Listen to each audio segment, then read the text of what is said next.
My name is Aisha Ibrahim. Many thanks for choosing us. 35 wooden structures at Dakuman Black Park have been razed to the ground. Eyewitnesses believe the fire outbreak was caused by a burning heap of rubbish nearby. Motorcycles, tricycles, and other personal belongings have all been lost to the fire. Speaking to JoyNews, some victims of the devastating fire who were hopelessly going through the rubble counted their losses and appealed to authorities to send them relief items. Some 175 people are counting their losses here at Dakuman Black Park.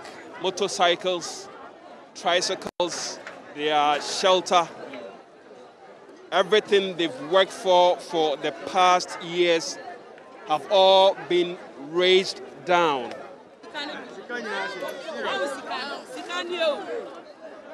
So they are showing us evidence of a bundle of cash that has been burnt. So these are just the remnants of some of the monies that have been burnt. The rooms was 35. The fire started at our rooms back. You were burning some refuse there? They are burning boiler. They are burning boilers there. And for me, there, I and my husband, we didn't take anything. All our money, our things, we didn't take anything from there. All our things are burned. Oh, nema bebre di ashe. Nema di ase papa. O hwe stores egu ono anye nema kito na gum. Ana dana e wo hanom so nyina den. There were about 35 kiosks in this space, and in each one of them you have about 6 to 7 people occupying it, and now all of that is gone. I cannot tell you how much cash has been lost to the fire, because over here we have traders, people who deal in tricycles and motorbicycles, and normally we keep our monies at home. We don't save at the bank. So you can imagine how much money has been burned through this fire. What is left for me is the clothes that I have on me right now. Apart from this, I do not have anything. I wasn't able to salvage anything from the fire.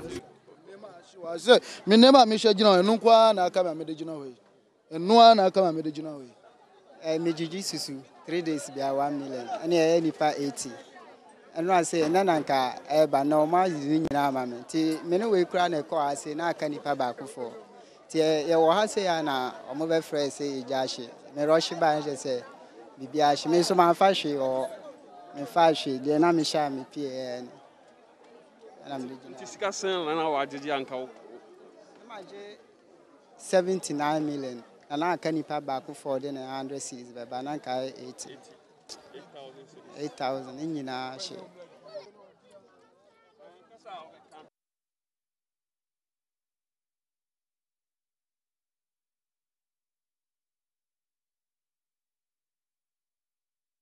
Right now, fuel prices are up yet again, with some oil marketing companies selling products at nearly 8 cedis. Total Oil, for instance, has oil products currently selling at 7.990. Goil and Shell are yet to adjust their prices. Cumulatively, this will mean more than a 1 cedi increment in the price of the product in just 2022. Last year, transport operators embarked on a day strike to protest the increment in fuel prices, forcing the government to direct Goil to reduce its prices by 30 pesos. In just 3 months, the prices are back on the ascendancy, reviving considerations of possible increment in transport fares. We've been speaking to some people on the streets of Accra.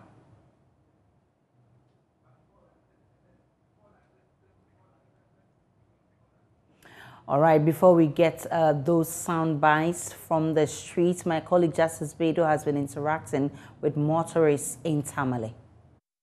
Currently on one of the busy streets in one of the upmarket neighborhoods here in Tamale. And here, unlike many other parts of Ghana, people have a lot of use for fuel because here, because of the nature of the roads and the distances between the communities and the areas, a lot more people use motorbikes and tricycles. And so you have people who elsewhere in Accra, for example, be needing to travel in public transport, everybody has a motorbike. And so you have people who come in and then buy fuel almost every day. You have people who spend like 10 cedis a day, 20 cedis a day just on fuel, because they have to transport themselves around on motorbikes. And so these people have even more need for fuel, and for such people it is tough times, because they're having to deal with the rise in fuel prices, and then also having to deal with its ripple effect on the cost of other things. And so for people in Tamale, a new increase, a new announcement of fuel prices this morning, it's a big deal. Almost every day I use fuel, and then the consistent increment of the fuel, especially from last year December till now, has a lot of effects on our lives, especially so that we have so many families to take care of, and the economic hardship in the country too. We don't generate a lot, and we have to spend a lot, especially on fuel. Even those who do not even use motorbikes or cars are suffering because of the increment, because it has a ripple effect on everything in the market. Market women, if you are going to buy something now, it has increased because people complain that transport fares are going up and all those things. So it has affected almost everything in the market. And since we go to the market to buy things, we go to pay school fees, and then we still buy fuel, we suffer it double. And so I think something must be done to bring down the cost of the fuel, so that it will be affordable to the average Ghanaian citizen. I use fuel every day, because I have my own motorbike that I use to go to work and to go to farm. So I use fuel every day, anytime.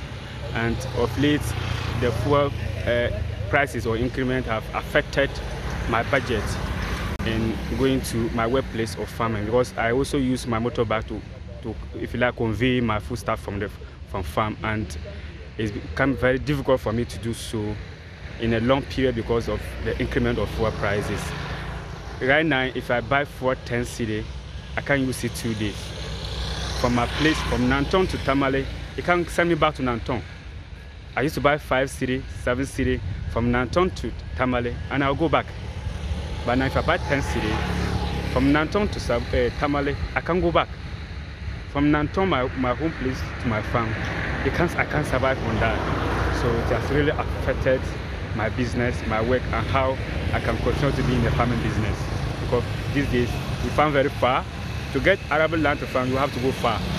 So when you go far, you need a motorbike or something that can help you to be able to get to the farm early. So it has been very difficult these days to use motorbike in the farming business. And for you, I'm sure you also employ or pay other people or laborers to work with you on the farm. Yeah. How does, if you have to spend more money on other things like fuel and other things, how does then limit your ability to support other laborers or pay your laborers, or you know? So it has really affected and has even decreased the number of people that I would have had to be working with me, and it has put pressure on me as someone who has a farm and want people to help me, because of the fuel. If I have to go to a farm with other people, I'll have to buy more fuel for them to accompany me, either by tricycle or 2 or 3 motorbikes. So this day I will have to go to farm alone and do a job that 3 or 4 people could have come. From Tamale, let's come to Accra and see what people are saying on the streets. Because you see, day in and out, they increase fuel. I don't know what is happening in this our Ghana. Day in and out, they increase fuel. I don't know. So it definitely it's like it affects me a lot. Okay, so in terms of transportation problem and all that. Today, this morning that I had a free car, so I didn't feel it too much for today. But when I'm going back, Bams I have to take car, and these things are increased. He has to immediately, because it's too much. It's too much. So that is it. Yeah. All right.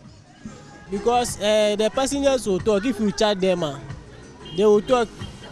because the fuel prices is too going far this time around. Every week they are increase the fuel prices, so we can't get money to save and to do some things. So it affects us other ways, reduce the fuel price for us, because it will affect us every other ways. It affect us every week. They increase the fuel, so it's not good for do that.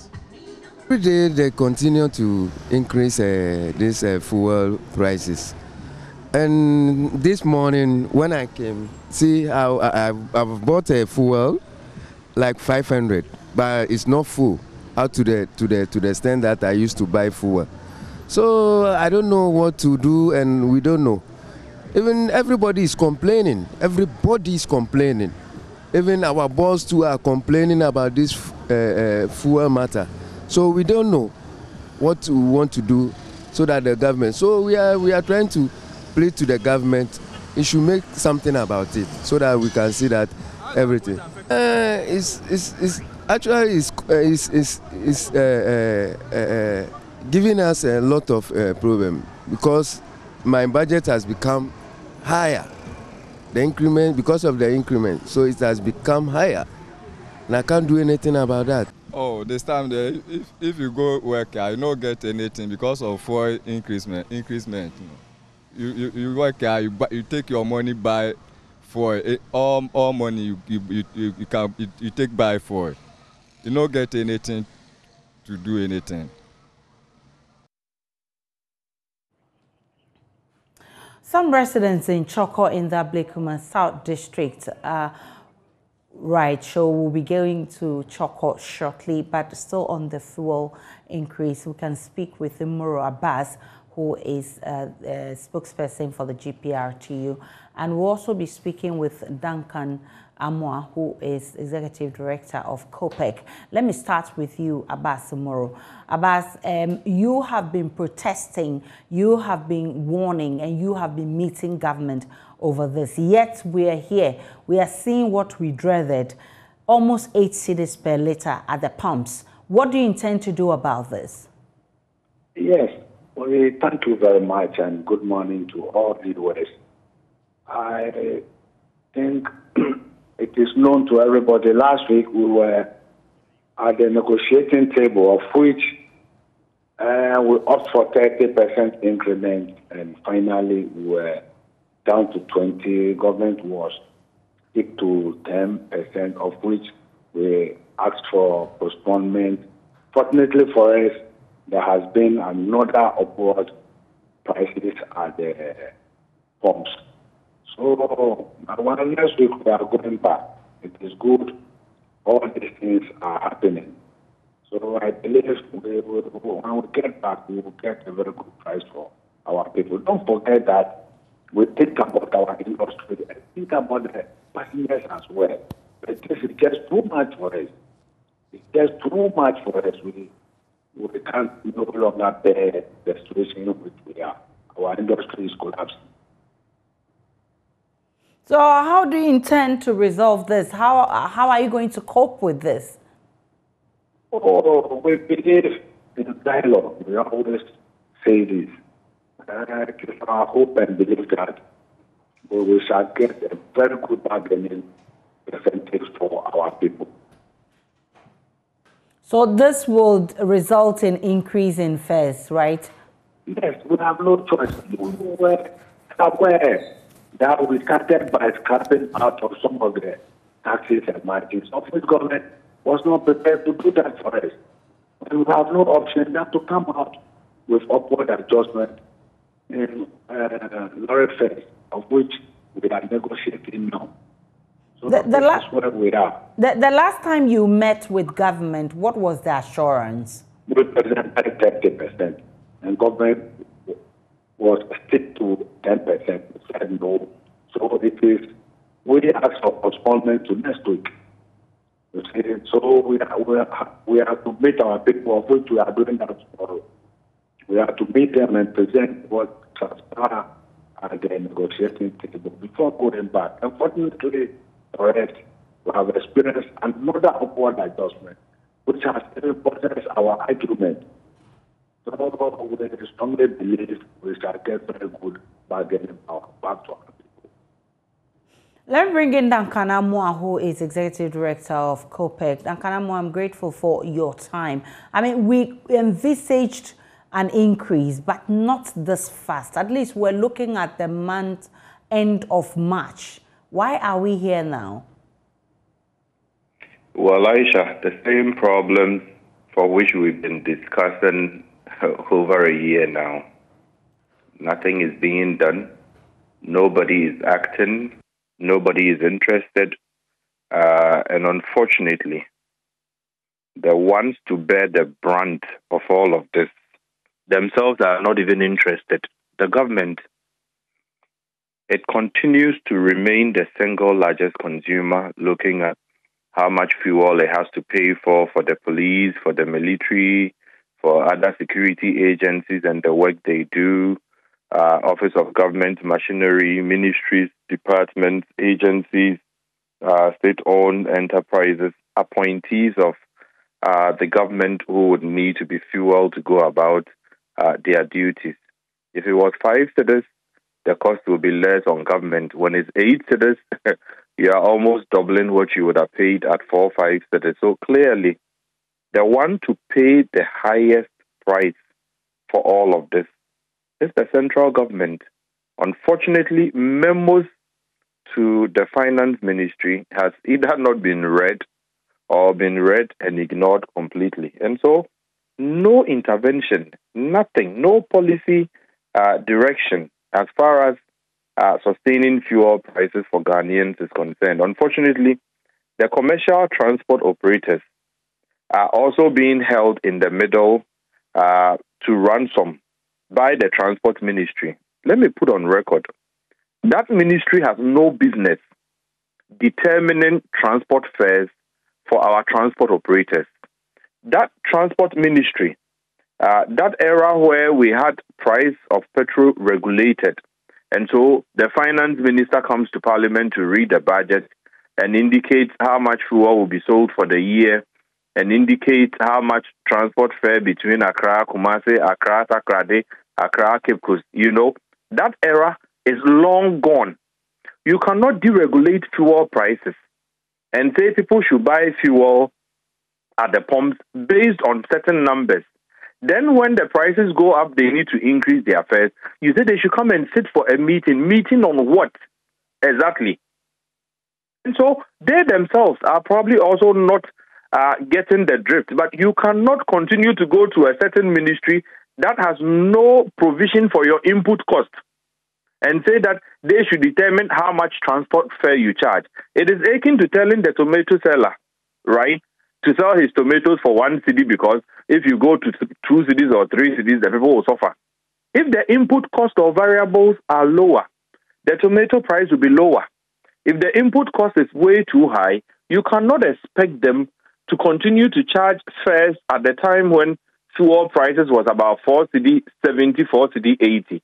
You cannot continue to insist that they charge as though you are selling fuel to them at 5 cedis. It is now almost 8 cedis.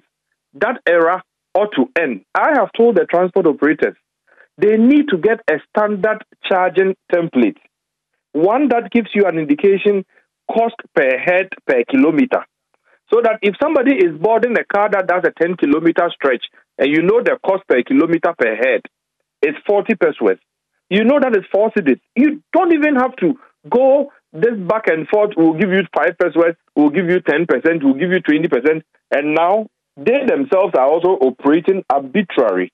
And so it gives them that heinous job to go and say, off the top of their heads, we'll do 30%. It's not scientific.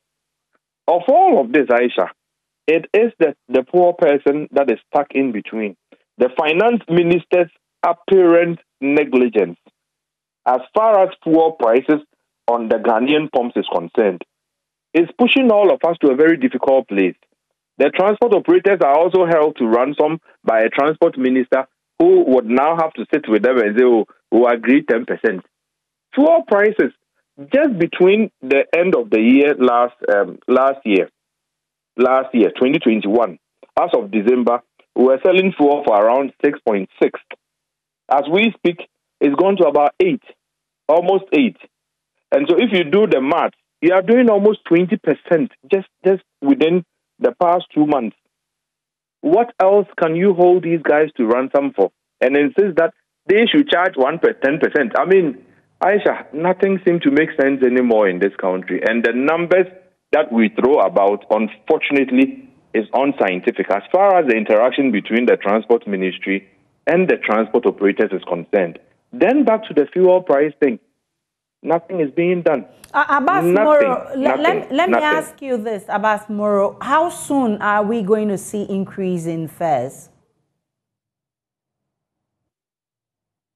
Do we still have Abbas Moro? Yes, I'm on. Yes, I'm asking how soon are we going to see increase in prices, transport fares? From 26th of this May. Sorry? We intend any kind at all from 26th of this May, 26th February, we intend coming out of the upward adjustment. All right. And okay, so this February, but you're not sure exactly when, right? That is what we have intended to announce our upward adjustment. Ms. Abbas Moro, I think we did not hear what you said in the last few... I say, are you hearing me now? Yes. I say we intend coming out on 26th of this May. 26th of February? Yes. Okay, with new fares? Yes, by which time we might have concluded everything. Okay. Duncan, are we going to see more increase? Because this is the second pricing window, right? Yes, Aisha. This is second pricing for February, and already we have done 5 spot of increases for 2022. And so, give or take, given the trajectory on the international market, given the cedi's apparent free fall, it is safe to predict that 1st of March, prices will go up again because nothing whatsoever is being done. The finance ministry will want to continue to treat the enhanced revenue that it is getting from upstream as though it was additional revenue that it should go ahead and use for other things. If it does not put the two on the table, which is the upstream sales and the downstream pressures, if it does not put the two and use part of the overbearing windfalls that we are getting, because we had projected $62.5, it's now $95. All right, so Duncan Amwa is the executive director of COPEC, and he is projecting that there could be increase in fuel prices again by first week of March if the finance ministry doesn't do the needful. Let's take a break on JoyNews Desk. We'll return with the very latest from the world of business.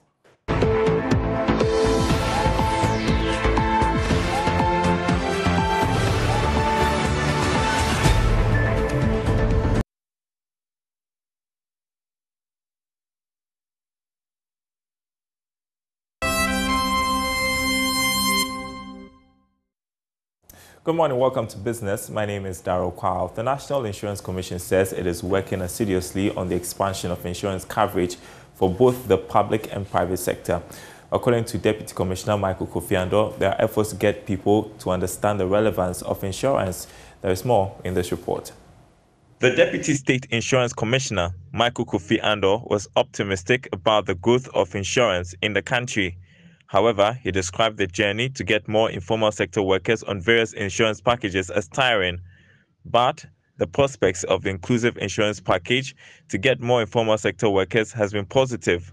So now we have actually worked on it and adapted it to suit people in the informal sector. And that is what has even raised the coverage from was around 5% around 2010 to the 30 that we now have.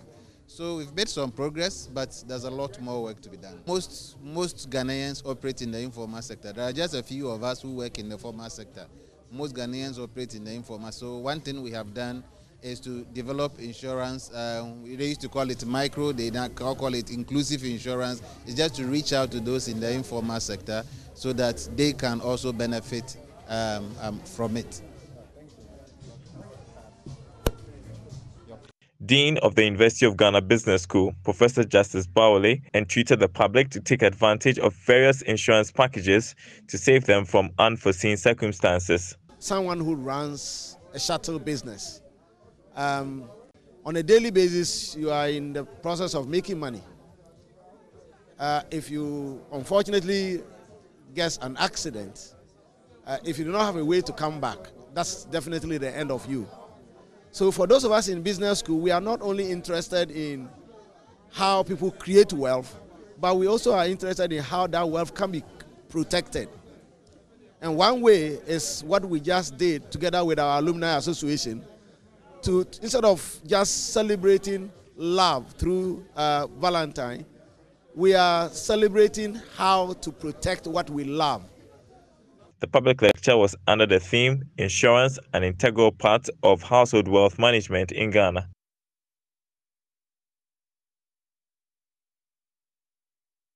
All right, today is a Thursday, and so we have Joy Business Social coming up later in the day at 6 p.m. We will be talking about how you can transform your business with social media. Our guest for tonight, lead developer at Eyes of Africa, Awinipa founder Henry Kobler, Rodana Yamule Odoi, CEO Hypernet Digital Ghana, and Eli Nate, who is project director at Skillmine Africa. That's across our social media platforms tonight. Don't miss it. Up next, sports.